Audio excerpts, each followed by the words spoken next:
ქედის სათემო რადიო, შენი ამბავი, ჩვენი ეთერი. აქ ქედა ლაპარაკობს, შენ უსმენ ქედის ხმას. მივესალმები სათემო რადიო ქედის ხმის მსმენელებს, მე ამ გადაცემის წამყვანი მადონა ფალავანდიშვილი გახლავართ. დღეს ძალიან გულწრფელ და მნიშვნელოვან თემაზე ვსაუბრობთ. ეს არის ისტორია ქალისა, რომელიც საკუთარ ქვეყანას, ოჯახს, შვილებს მოშორდა იმისთვის, რომ მათთვის უკეთესი მომავალი შეექმნა. ეს არის ისტორია ჩემი თანასოფლელი გოგოსი, რომელიც დღეს ამერიკაში ქმნის საკუთარი ხელით ახალ ცხოვრებას, მუშაობს, სწავლობს, იბრძვის და ცდილობს, რომ ყოველ დღე თავის მიზანს მიუახლოვდეს. ჩემი სტუმარია მარიამ გოგიტიძე, ემიგრანტი ქალი ამერიკიდან, რომელიც თავის ისტორიას თავად მოგვიყვება. მარიამ, ძალიან დიდი მადლობა გადაცემაში მონაწილეობისთვის. ჩემთვის ორმაგად, როგორ ვთქვა, ემოციური არის ეს შეხვედრა, იმიტომ რომ ბევრი წელი გავიდა, რაც ჩვენ ერთმანეთი არ გვინახია და ასე არ გვისაუბრია. მოგესალმებით, მადლობა გადაცემაში მონაწილეობისთვის. გამარჯობა მადონა, ძალიან დიდი მადლობა გადაცემაში მოწვევისთვის და მიხარია, რომ დღეს შენი დღის ნაწილი ვარ მე. გახაროს ღმერთმა, უღრმესი მადლობა. ეხლა დავიწყოთ საიდან, რატომ გადაწყვიტე ამერიკაში წასვლა? აი, ცოტა ისეთი პირდაპირ კითხვაზე გადავდივარ, იმიტომ რომ შენი ეს ცხოვრება უკავშირდება ამერიკას და იქ შემდეგ მიღწევებს. იმაზე რომ ესაუბრო, ამერიკაში წამოსვლამდე ჩემი პირველი ქვეყანა იყო იტალია. იტალიაში ვიყავი დაახლოებით 2 წელი, მაგრამ შემდეგ გადავწყვიტე, რომ ეს საკმარისი არ იყო და უნდა წავსულიყავი სხვა ქვეყანაში, ეს იყო ამერიკა. თავიდანაც მინდოდა ამერიკაში წამოსვლა, მაგრამ თავიდან არ გამაჩნდა რესურსი და შესაძლებლობა, რომ ამ ყველა ქვეყანაში ჩამოსულიყავი. ალბათ ასე იყო საჭირო იმ ეტაპზე. თან ჩვენს ქვეყანაში იცი როგორი ცუდი სიტუაცია არის ამ ეტაპზე, მთელი თვის განმავლობაში მუშაობ, მაგრამ საარსებოდ ერთი კვირისთვისაც კი არ არის საკმარისი გამომუშავებული თანხა. თან მით უმეტეს სხვა პატარა ბავშვები გყავს და კი იცი რამდენი რამ სჭირდებათ მათ. თუმცა ამერიკაში ჩამოსვლა ჩემი ბავშვობის ოცნება და მიზანი იყო. ბავშვობიდან განსაკუთრებულად მიყვარდა ამერიკა. დაახლოებით 7 ან 8 წელს ვიქნებოდი, როდესაც ამერიკიდან ერთი გოგონასგან მივიღე საჩუქარი, სახელად სარა ერქვა. აი იმ საჩუქრების სურნელი, იმ საჩუქრების ემოციები დღესაც ისევე მახსოვს, როგორც 17 წლის წინ. და ის გოგონა მეპატიჟებოდა, რომ აი ვაშინგტონში ვცხოვრობ, რუკაც ჰქონდა დახაზული პატარა და მთელი დღე სკოლიდან როცა სახლში მიდიოდი, ამ რუკას უყურებდი, რომ ერთ დღეს აი მე ამერიკის რომელიღაც შტატში აღმოჩნდებოდი ამ გოგოსთან ერთად. სამწუხაროდ იმ პერიოდში არ იყო კომუნიკაციები იმდენად და არ მქონდა კომპიუტერთან წვდომა, მეილთან წვდომა და ვერ მოვახერხე ამ გოგონასთან კონტაქტი.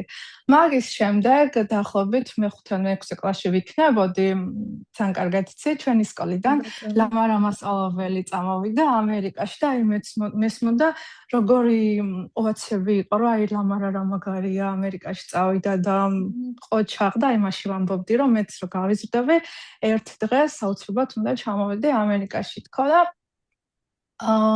მალე დაიწყო სკოლაში ინგლისური ენის სწავლა და ეს საგანი იყო ჩემთვის ყველაზე საყვარელი საგანი. ვკითხულობდი ინგლისურად წიგნებს, მთელი ღამე მითენდებოდა თითქმის ინგლისურის მეცადინეობაში.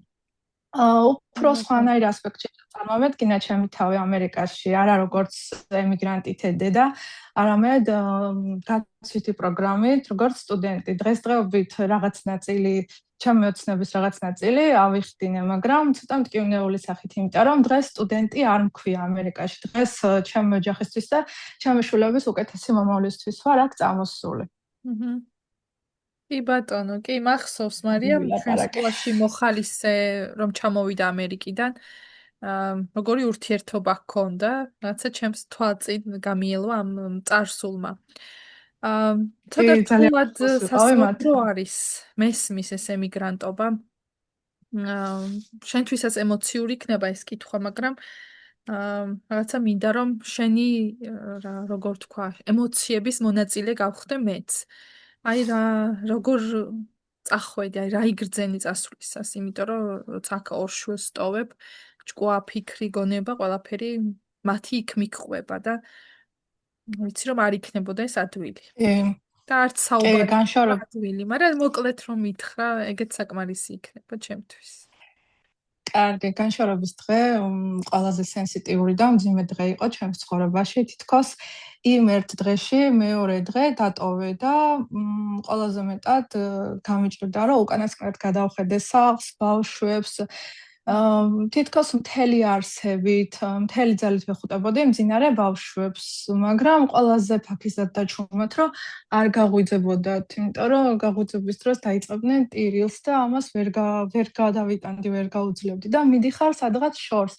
საბოლოოდ რისაც კარებ გამოვიხურე და გარეთ გამოვედი, მივხვდი რომ სადღაც მივდიოდი, რაღაც იცვლებოდა, მაგრამ გონება კიდე ვერ ფიქრობს, ვერ აანალიზებს ამ ყველაფერს და ძალიან ძნელი და სენსიტიურია, რომ ამდენ რაღაცას იქ გაიზარდე, მშობლები, ოჯახი, მეგობრები, გარემო და ყველაფერს ტოვებ და სადღაც მიდიხარ, არ იცი სად მიდიხარ, ერთი გულშემატკივარიც კი არ გელოდება იმხელა ქვეყანაში. და რთული არის ეს აი ამერიკაში რომ ჩახვედი, მოდი ევროპის ნაწილი გამოვტოვოთ, იქაც ემიგრაციაში რომ იყავი, ამერიკაში რომ ჩახვედი, აი რა იყო შენთვის ყველაზე რთული? ახსენებ რომ არავინ მხარდაჭერი არ გელოდება იქ, მაგრამ რაცა კულტურული სხვაობა, ადამიანების დამოკიდებულება, თუ ზოგადად რაში გაგიჭირდა? სირთულეების მხრივ რაც შეეხება, თავიდან რამდენიმე პრობლემა მქონდა, ენის პრობლემა დიდად არ მქონია, თუმცა კომუნიკაცია ზოგჯერ მაინც მიჭირდა, რადგან ბრიტანული და ამერიკული ინგლისური ერთმანეთისაგან განსხვავდებოდა, ამას დამატებული იტალიური ენაც მიჭირდა თავიდან კომუნიკაცია, მაგრამ არც ისე კულტურა, უფრო ცივი ადამიანები აღმოჩნდნენ, აი დახმარების სურვილი არავის არ უჩნდება, იმიტომ რომ შენაირად რამდენი ადამიანია და ცივია ევროპისგან განსხვავებით, საქართველოსგან განსხვავებით, კი, არამეგობრულები არიან და კომუნიკაცია ჭირს.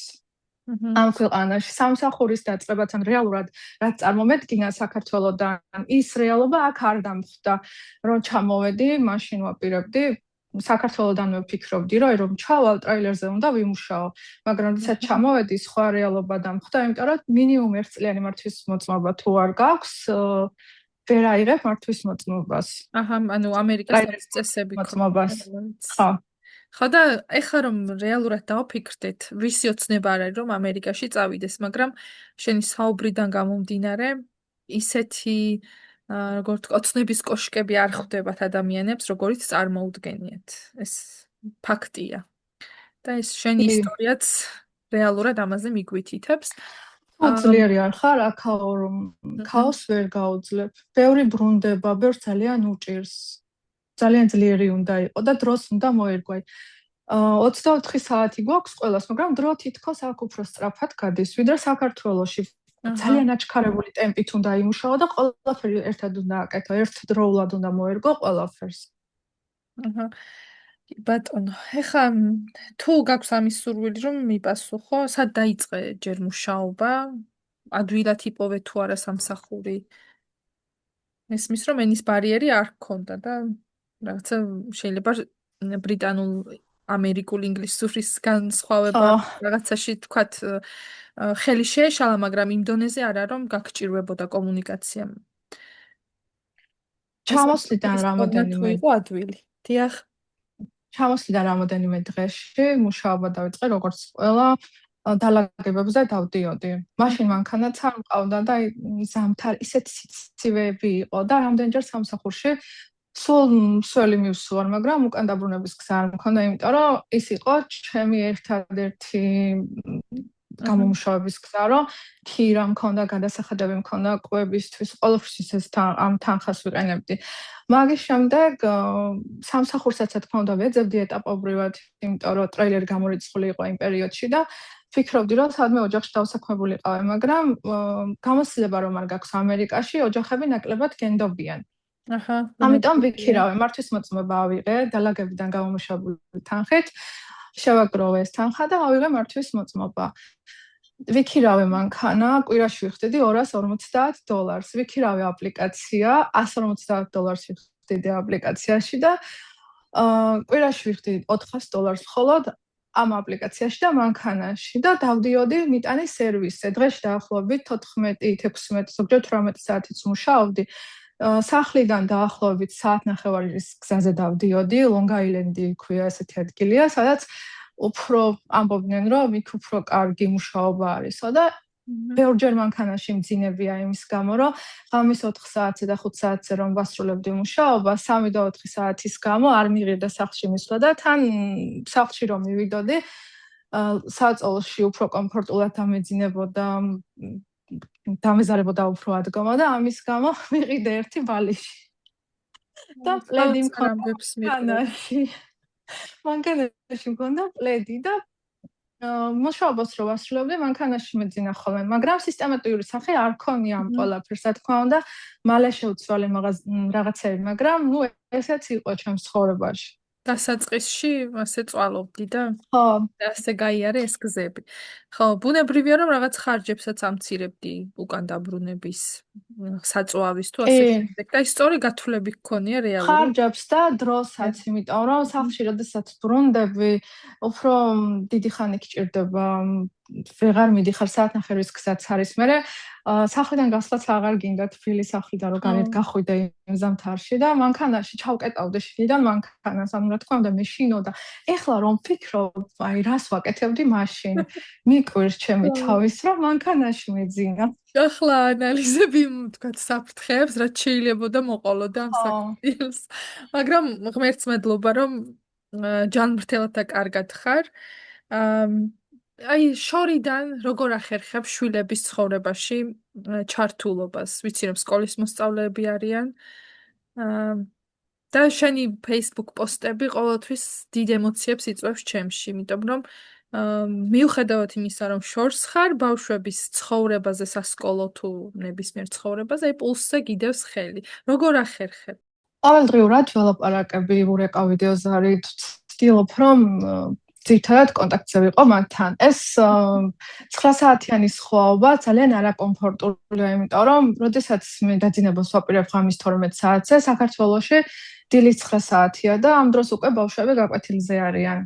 11 საათზე ვრეკავ ხოლმე საქართველოდან, მაშინ როდესაც დილით ემზადებიან სკოლაში წასასვლელად და მთელი დღის განმავლობაში კვირის დღეებში ვერ ვახერხებ კონტაქტს საღამოს 6 საათამდე, იმიტომ რომ გაკვეთილების შემდეგ არიან მეცადინეობაზე და საღამოს 6 საათის შემდეგ, საქართველოს დროით 6 საათის შემდეგ გვაქვს კონტაქტი. იმიტომ რომ ისინი ჩემი მთავარი გმირები და მთავარი ნაწილები არიან.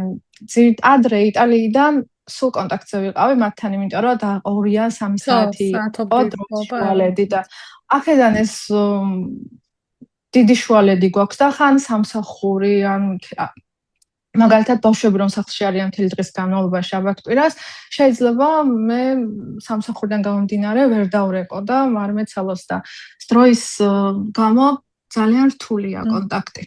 მაგრამ მაინც ახერხებ და შენი მაგრამ კი, მაინც ვახერხებ და შვილებთან კონტაქტი ნამდვილად იგრძნობა. ჩვენ ამ საუბრისას ბევრჯერ ახსენე ტრაილერის მძღოლობის ამბავი. და შენზე ასე ვთქვათ ლეგენდები დადიოდა რომ მარიამი ამერიკაში ჩავიდა, მართვის მოწმობა აი ტრაილერი უნდა მართოს და ასე შემდეგ და აი ჩემთვის რომ ფიქრობდი, თურმე შეუძლებელი არაფერი არ არის, იმიტომ რომ შრომის მოყვარეობა, მონდომება და რაღაც სწორად დაგეგმვები ალბათ გეხმარება ადამიანს წარმატების მიღწევაში და შენ შემთხვევაშიც ასე მგონია, ვიცი რომ არ გეზარება არაფერი, ნიჭიერი ადამიანი ხარ და დროსაც სწორად ანაწილებ. როგორ მოხდი ამ სივრცეში, აი ტრაილერის მძღოლობა რამ გადაგაწყვეტინა? ამაზე რომ მომიყვე. და ვიცი ჩემი მსმენელებისთვისაც საინტერესო თემა არის, იმიტომ რომ თელია ჩვენი სანაცნობო ადამიანების ინტერესებს დავაკმაყოფილებთ, ყველას აინტერესებს ეგ ამბავი და რომ მოყვე, აბა როგორ მოგივიდა იდეა? აი ჩემი აზრით თუ მშრომელი და მიზანდასახული ადამიანი ხარ, პროფესიას ქალი და კაცი არ გააჩნია, რა თქმა უნდა ძალიან რთულია ხა ყინვაში ამ ხელას ატვირთო მანქანა დაცალო ან დატვირთო. თავდაპირველად რატომ გამიჩნდა სურვილი? კი, ძალიან რთული და შრომატევადია, მაგრამ იმიტომ გადავწყვიტე სიმართლე გითხრა, რომ ბავშვებთან მალე ჩამოვსულიყავი ამერიკაში ერთ-ერთი ყველაზე მაღალანაზღაურებადი პროფესია არის ტრაილერი და ვამბობდი, რომ აი ჩემი შულების გამო რატომაც არა გაუძლებ იმ სიცივეში, ყინვაში, მზეში, სიცხეში გაუძლებ გავაკეთებ და ბავშვების გამო გადავწყვიტე, რომ ამ ნაბიჯებით უფრო მალე ჩავიდოდი მათთან. მათთან შეხვედრის დროს შეამცირებდი. ხო, აი. ხო. მან მაგარი. მინდა რომ მალე გავიდეს ეს დრო და დაგვიბრუნდე. პირველ რიგში შენს შვილებს დაუბრუნდე და მე ჩვენც, იმიტომ რომ თითქმის ერთად გავიზარდეთ, ჩემი ბიძაშვილის კლასელი ხარ. ხო და ორი კარგი მოგონებები გვაკავშირებს ერთმანეთთან. სირთულეები რა იყო? ეხლა აქ ამ გადმოსახედით, ხომ იცი როგორი სტერეოტიპული დამოკიდებულებაც არის, რომ ქალი ტრაილერის მძღოლი. ეს სტერეოტიპები რეალურად შენ დაამსხვრიე თან ამერიკაში. სირთულეები მესმის რომ იქნებოდა და ამ სირთულეებზეც რომ ისაუბრო. პირველ დღეებში ასე თუ ისე ძალიან ნერვიულობდი თეორიის ჩაბარების დროსაც, იმიტომ რომ 350 კითხვის სწავლა მომიწია ინგლისურ ენაზე.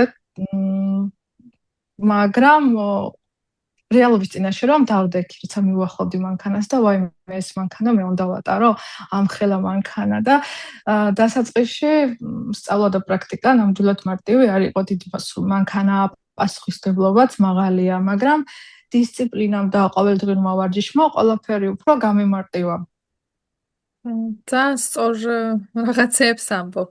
ყოველთვის მგონია თვითდისციპლინირებული როცა ხარ ადამიანი, ბევრი რამის მიღწევა და თითქოს შეუძლებლის შეძლებაც არის შესაძლებელი.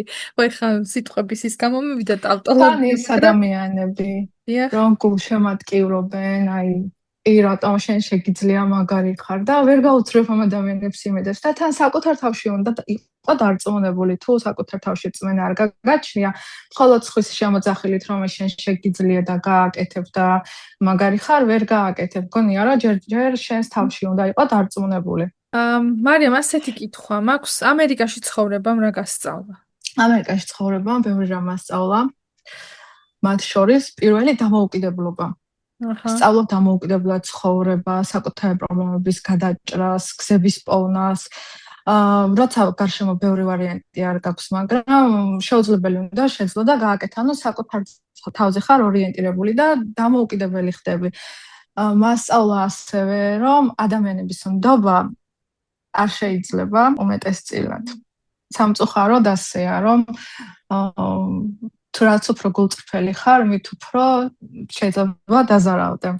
გარდა ამისა, მასწავლა მოთმინება, მიზანდასახულობა, პასუხისმგებლობა, შენზეა დამოკიდებული, როგორ ცხოვრება შექმნი შენ.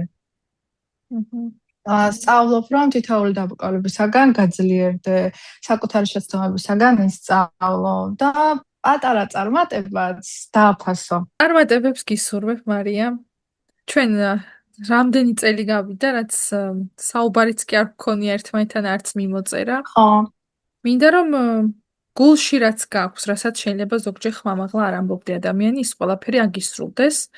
ისევ შენი შრომის მოყვარეობით, მიზანდასახულობით და როგორ თქვა, ისეთი წრფელი და ღირებული დამოკიდებულებებით, რაც გაქვს საქმისადმი და ზოგადად ყველაფრისადმი. შენს მსგავსად ბევრი ემიგრანტი არის, რომელიც არა ამერიკაში, არამედ სოფლიოს მასშტაბით სხვადასხვა ქვეყნებში არიან ქართველები, ხომ? რას ეტყოდით, იმიტომ რომ ისინი რთულ გზას გადიან. რას ვეტყოდი? ვინც უცხოეთში მიდის ანაპირებს წასვლას, ვეტყოდი, რომ რა თქმა უნდა წინ ბევრი სირთულე შეგხვდება, მაგრამ არ დანებდე, თავიდან ყველაფერს დაწყება მარტივი არ არის. ვინც უცხოეთში წასვლას აპირებს, ან მიდის, ვეტყოდი, რომ შიშის გამო არ შეჩერდეს. გზაზე შეიძლება ბევრი სირთულე შეგხვდეს, მაგრამ გწამდეს, რომ უფალი ყოველთვის შენთან არის და გამოჩნდება რაღაც გზა, რომ დანიშნულების ადგილამდე მიხვიდე. იყავით მზად, იყავით გამბედავები და ნდობა მარტივად არ გასცეთ. დამოუკიდებლობის ისწავლეთ დამოუკიდებლობის გადაწყვეტილებების მიღება, მთავარი აგჯეროდეთ საკუთარი ძალის და საკუთარი მიზნის. სწორედ რწმენამ და მონდომებამ მასწავლა, რომ გადავსულიყავი ცხოვრების ახალ ეტაპზე და ყველა დაბრკოლება გადამელახა. ძალიან დიდი მადლობა. წარმატებებს გისურვებ. კეთილი სურვილებით ვარ შენს მიმართ დამოკიდებული. მინდა რომ ის შენი ოცნება, რის გამოც ტრაილერის მძღოლობა ისწავლე, რომ შემცირდეს ის დრო, რომელიც შენ შვილებთან მალე ჩამოგიყვანს, ეს მალე მოხდეს.